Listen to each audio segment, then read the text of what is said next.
welcome to the City Show. Pat O Melia here. You concerned resident there. That's why we do this show. And we try to inform you, maybe entertain you a little bit, maybe make you smile. I got my cold coffee.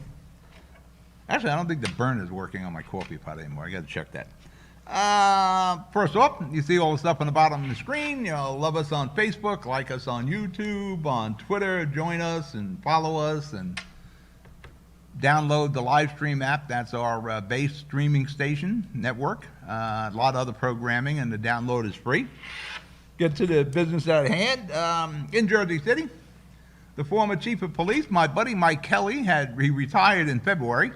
And the city just approved his parting package, his parting gift from the city after I think he was here like 33 years as a police officer. There's Mike right there.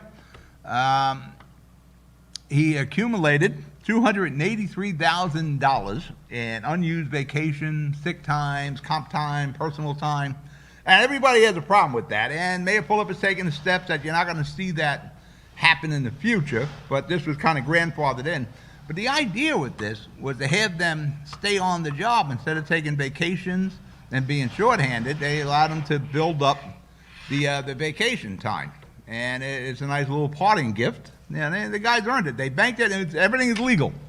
This was allowed, and the idea was to keep the cops on the streets instead of forcing them to take their 5 or 6 weeks of vacation when they were there a long time. Our friend at the Hudson County Prosecutor's Office, Esther Suarez, she has an issue. Somebody stole evidence money out of the safe there. You got to have some real big ones to steal money from the Hudson County prosecutor. And there's only so many where the combinations, so it's not a hard case to crack. All right, we're going to break for commercial. You're watching The City Show. I'll be right back.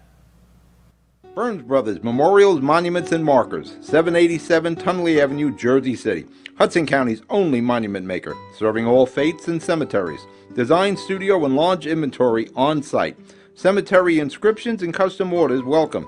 Burns Brothers Memorials, Monuments, and Markers, 787 Tunley Avenue, just south of Secaucus Road. Craftsmanship that will last for all eternity. Burns Brothers, Jersey City, Albert H. Hopper, North Arlington. Visit us on the net. Consumer Carpets, 3408 Kennedy Boulevard in the Jersey City Heights, your one-stop store for residential and commercial floor treatments, carpeting, linoleum, tiles, laminates, hardwood floors, area rugs, remnants, all major brands, all in stock.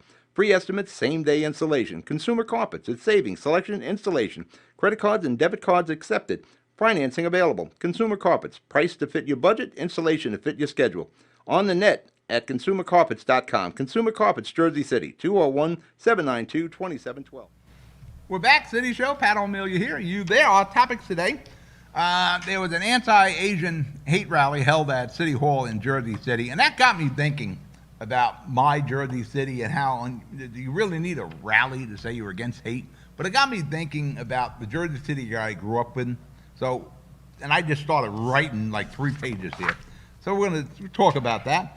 We're also going to talk about Fed money for COVID-19. Some people call it bailout money, whatever, balancing money, whatever you want to call it. Municipalities will share in it for their COVID expenses. We need to address the problems with renters and landlords. And then we got some quick hits, some vaccines, homeless services, body cams. But let's start with the hate rally that was held here in Jersey City. I got so many pages there. There we go. Now I'm okay. Get my papers right. A couple of hundred people showed up.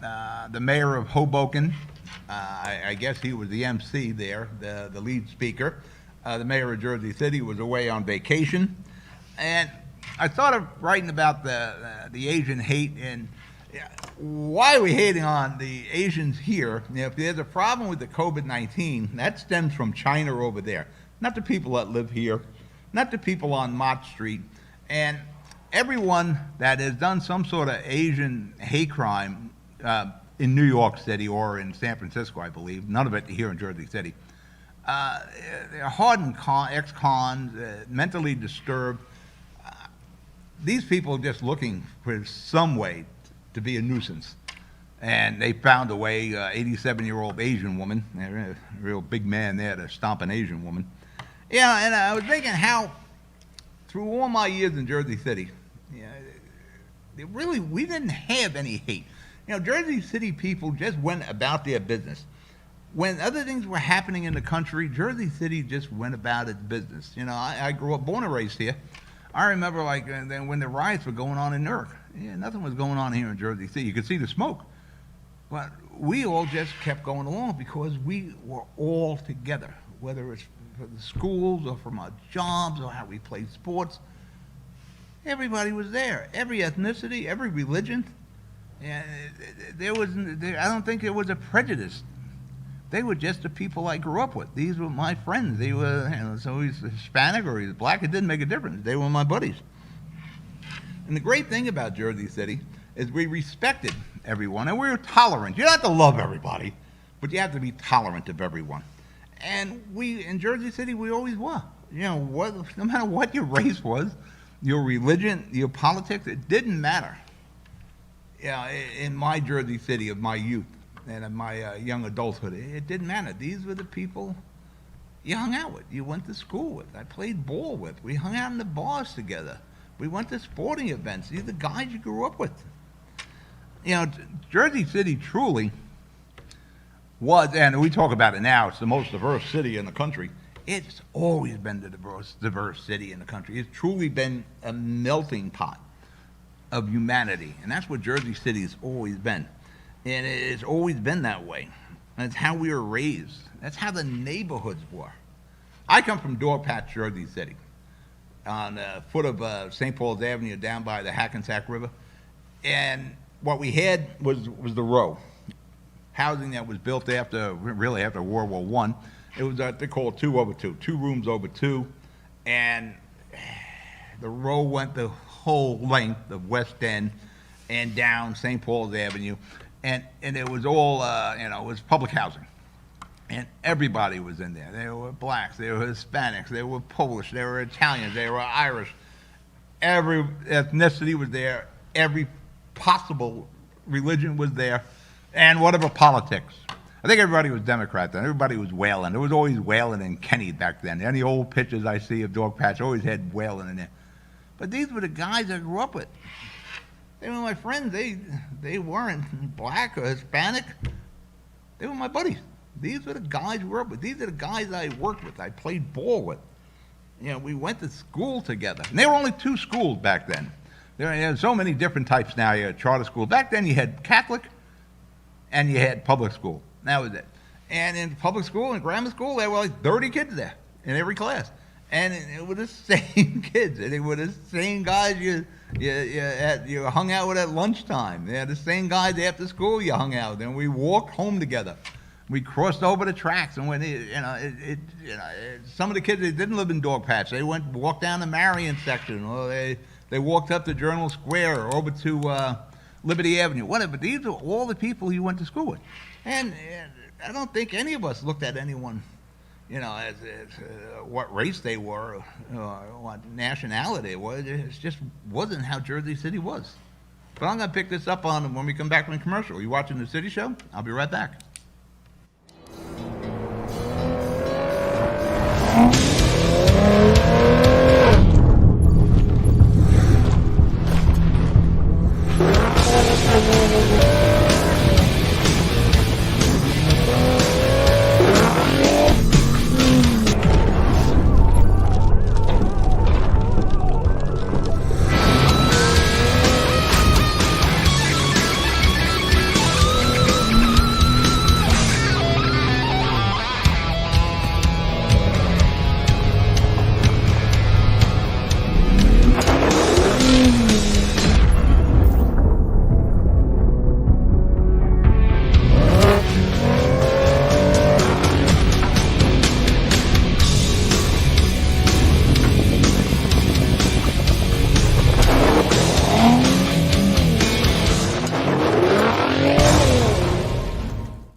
We're back, City Show. Pat O Melia here, you there. Getting back to the makeup of my Jersey City, and I think it's still a lot of it's there, just that we lost some of our roots.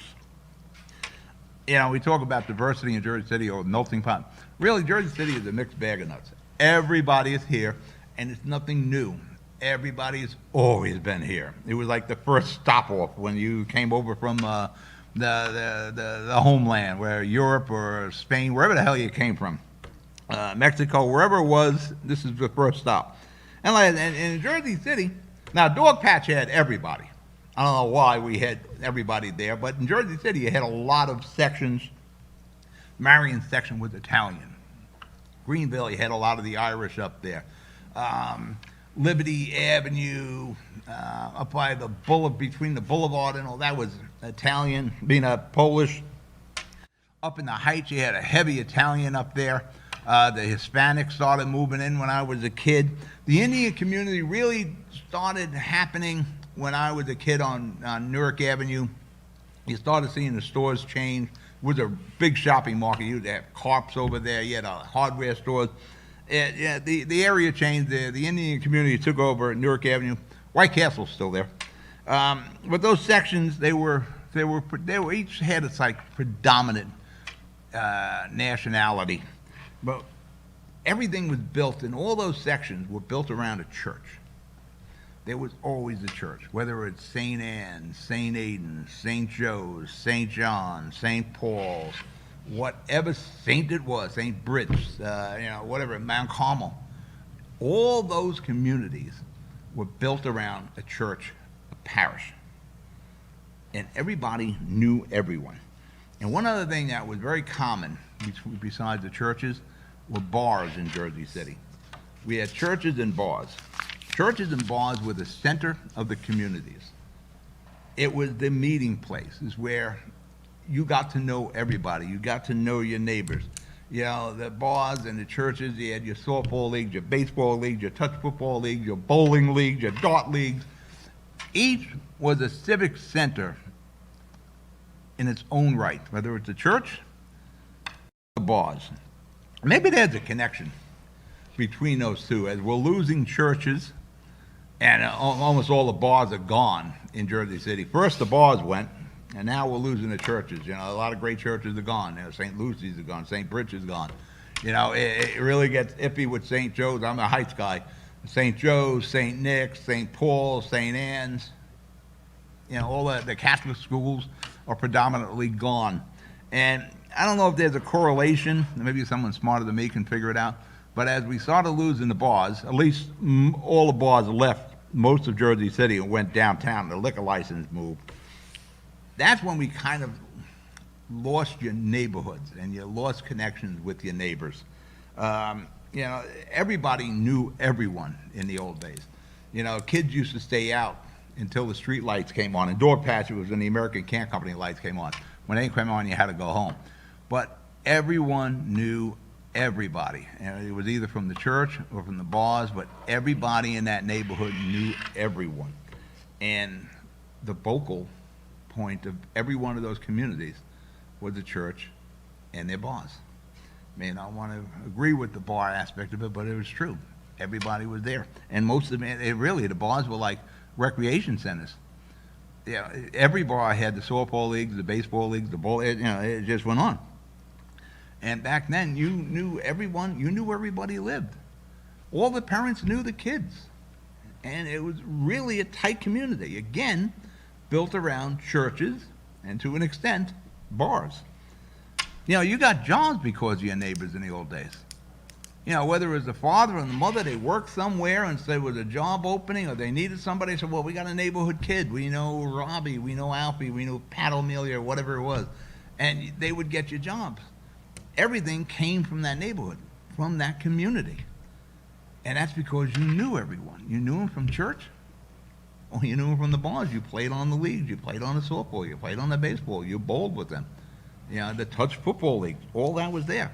And you could still see it all in Jersey City. A lot of the churches been converted into condominiums. You lost, one of the Jehovah's Witnesses churches up on Kennedy Boulevard in Hutton is gone. That's condominiums there. But you can see the bones of all the churches and the bones of all the bars. You know, you're riding around Jersey City and that's a weird-looking apartment. That's because at one time it used to be a bar. And it's amazing how many bars we had, up especially in the Heights. And they're all gone now. All those liquor licenses went down downtown Jersey City. but those were all focal points of the community, churches and bars. All right, we're going to break for commercial. You're watching The City Show. I'll be right back. Hudson Regional Hospital, we promise to be prepared for your emergency. We promise to provide world-class robotic surgical care. We promise to treat you like family. To provide accurate diagnostic care. To provide the most innovative orthopedic care at your doorsteps. We promise to treat your baby like our own. To never stop investing in the best of spinal care. To be with you every step of the way. Here at Hudson Regional Hospital, we promise to take care of our community. Good Friend Self-Storage in North Bergen, New Jersey is a fully climate-controlled facility equipped with state-of-the-art security, packing supplies, a Refer Friend program, and multiple loading docks convenient for commercial use. Located just off of Route 3 at 4301 Tunnelly Avenue, Route 1 and 9. Call 201-867-2444 or visit us on the web today. Good Friend Self-Storage. Let us be your good friend. We're back, City Show here. Pat O'Melia, you there? I think we lose our roots when we lost the churches and the bars. You know, Jersey City, they used to describe us as blue-collar town. Yeah, maybe. Well, we were a working city. And you lived and worked in Jersey City. Very, very few people didn't live and work in Jersey City. And there were really different classes of people because you've seen the same people. You'd see your doctors and your teachers and store owners, the gas station guy on the square, at the Lowe's, at Lists, at Albenti's, two guys, at Canton, at the Flamingo, wherever it was, you've seen all these people. You know, the teachers, the doctors, we were all together. And like I said, we all lived, worked, grew up in Jersey City, and we watched out for each other. And again, we respected and we were tolerant of each other. When we lose the churches and the bars, you know, we lost the center of our communities, and we didn't replace them. And hopefully we don't become like some other cities that, you know, you have to have all these hate rallies because there is no more respect or tolerance. And hopefully my city of Jersey City doesn't go down that path. COVID-19 aid. Now the money's coming out. You know, you hate to say no to money. You know, there's trillions of dollars at 1.9 trillion in the latest COVID-19. You know, I got another maybe good 10, 15 years left in me. I'm not the guy that's going to be paying back these trillions of dollars. It's going to be my kids, your kids, and you know, I don't know if we're leaving the country better than we found it, my generation to the next generation, but it's going to get damn expensive to be here. But that money's coming out, and what we need to slice some of that out is to help the renters and the landlords in New Jersey. There are approximately 180,000 eviction cases pending in New Jersey. You can't get evicted because the ban's in place, but the procedures are going on.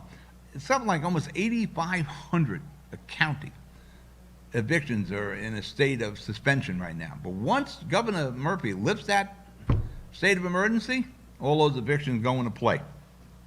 The state needs to use some of that Fed money to help the renters and the landlords. Helping the landlords will help the renters. You know, with landlords, they're the ones they're really victims here. Foreclosures didn't stop. Evictions did. Foreclosures didn't stop. You know, tax lien sales, I think Jersey City, are there 7,200 tax lien sales left from last year? That didn't stop. Foreclosures didn't stop. Tax increases didn't stop. You see what happened with the Jersey City Board of Education. 37% increase last year and just went up $1,000 a year now. Didn't stop. Now those landlords, and everybody keeps thinking about, you know, Matt Calley and Dixon and the LaFracs. The bulky of landlords are mom and papas. They're the ones getting hurt. They're not getting paid. That couple that had that 3-family or 4-family, 2 of those rents aren't being paid. They're going into foreclosure. The sooner we help the landlords, the sooner we'll be helping the renters. We got to get money into those landlords so we can offset these foreclosures. It's horrible to see. You know, people have saved all their life. They made that commitment to a 30-year mortgage. They raised their kids. This was supposed to be their nest egg at the end. That nest egg is in jeopardy. the tenants that are in those buildings are in jeopardy. Everybody's in jeopardy. And like I said, and nobody wants to recognize this, but it's the landlords that are real victims here. And the renters will go along with whatever happens with the landlord. And those foreclosures and those tax lien sales, those are happening. There's no ban on that. So as soon as the state turns around and says, listen, we got to help the landlords out. And I'm sure that it's very easy to prove that, your tenants didn't pay the rent, so you're helping the tenant out, you're helping the property owner out, get everybody back on their feet. It's another generation is going to pay off these trillions of dollars in aid, but the aid is needed right now. And again, we keep talking about the renters. The people, those renters who aren't paying the rent because they lost their jobs through COVID, aren't paying it to those mom and pop landlords whose homes are now in foreclosure or a part of these tax lien sales, 7,200 of them. That's where the help needs to be. And in Jersey, I'm concentrating here on Jersey City. It's my home city. Like I said, we got 7,200 of those tax lien sales. And you go on the real estate list about foreclosures, a lot of them also. You help the landlord, you're helping the tenant, because that's where the tenant money would have went. So there's where we need to start. Get these people back on solid footing. And many of these, they're in their 60s and the 70s. They're at the end of the game there. This is supposed to be their nest egg, and now they're going to go into the retirement years. That's all threatened right now. They need the help. All right, we're going to break for commercial. You're watching The City Show. I'll be right back. Pan & Pinto Properties, Jersey City. Shaping the workplace with state-of-the-art office spaces that address your company desires.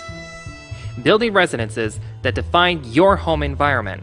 Adjacent to all modes of transportation with on-site parking available. The right address, the right lease. Call 201-521-9000 or visit online at panandpintoproperties.com.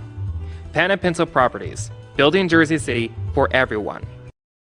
Newport, the luxury waterfront community on the Hudson River, offers the quality of life you deserve in 10 high-rise rental towers with amenities such as the on-site Newport Path subway, light rail and ferry service, Newport Town Square, 3 playgrounds, dog run, upscale restaurants, retail giants like Sears, JCPenney, Macy's, and Target. Morton Williams Supermarket is just outside your front door. A health and fitness club, spa, skating rink, and medical facilities are also on site. NewportNJ.com. Enjoy the New York skyline from Newport Town Square. Manhattan is just one path stop away or quick ride through the Holland Tunnel. Nursery and private elementary schools all on site. 12-screen movie theater at the Newport Center Mall. Want to visit Newport? Stay at the Westin or Marriott Hotel.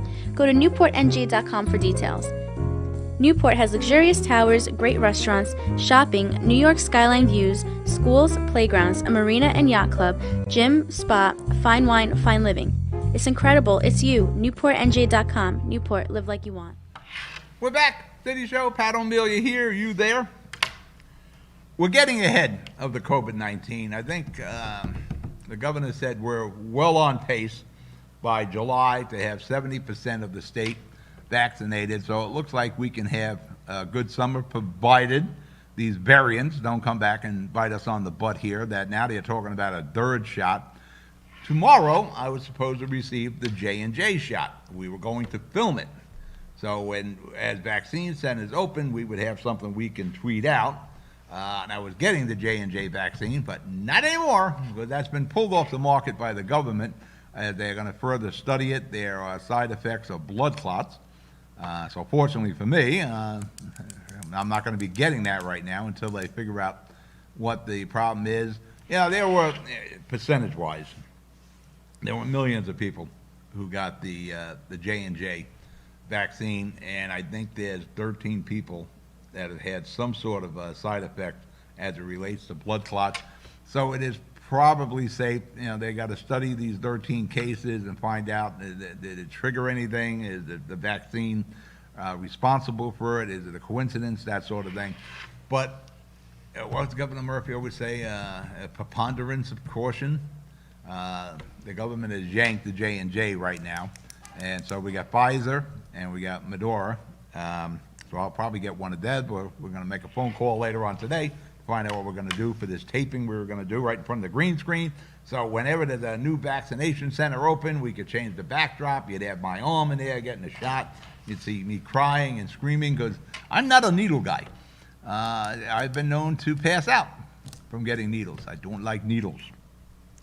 So we're filming Hudson Health tomorrow. I'll have a couple of doctors on standby in here waiting to tape. I believe a nurse is coming to give me the vaccination. Now I'm going to have to get 2 because we can't get the J&J vaccine now.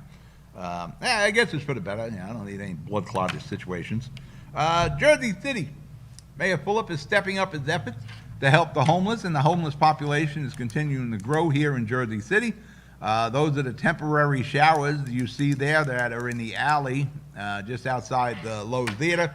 Mayor Fulop is looking for a more brick and mortar site for showers. We'll also have laundry in there, washing machines and dryers, and probably a little room for after you take a shower in the winter where you can dry you off completely before you go outside. It was one of the problems with these showers here.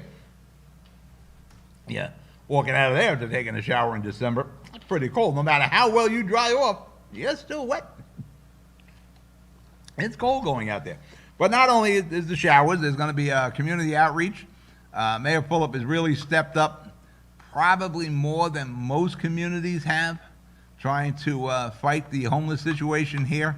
You know, Jersey City has done everything it can. It's worked with most of the outreach programs. I think they're going to work with a program here with this $2 million that Jersey City is going to lay out to get more showers, laundry rooms, outreach, and try to keep these people as healthy as possible as the city, and as we all should, try to help these people get back on their feet.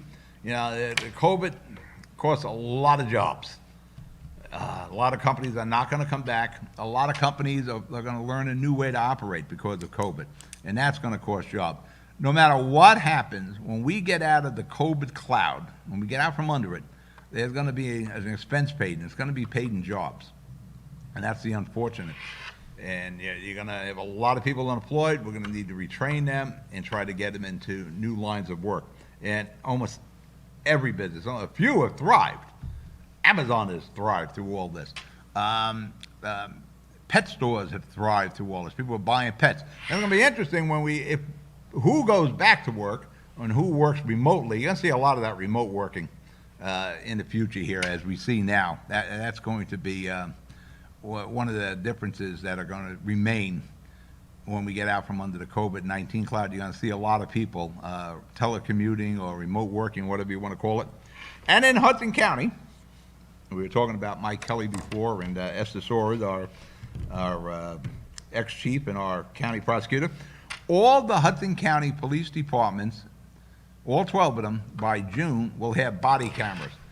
I'm not a big proponent of the body cameras. I think it takes the discretion away from a cop because everything's filmed. The cop gives you a break. He's not going to give you a break if you're being recorded. You're going to hard to talk your way out of a ticket now if it's going to be on, in this case, chip. We keep saying tape, but it'll be on chip. You're just not going to, the cops are just not going to have the discretion. But that's the world we live in now, and we're going to watch every step the cop takes. All right, I'm out of show. You be good. You be safe. I'll talk to you next week. Good night.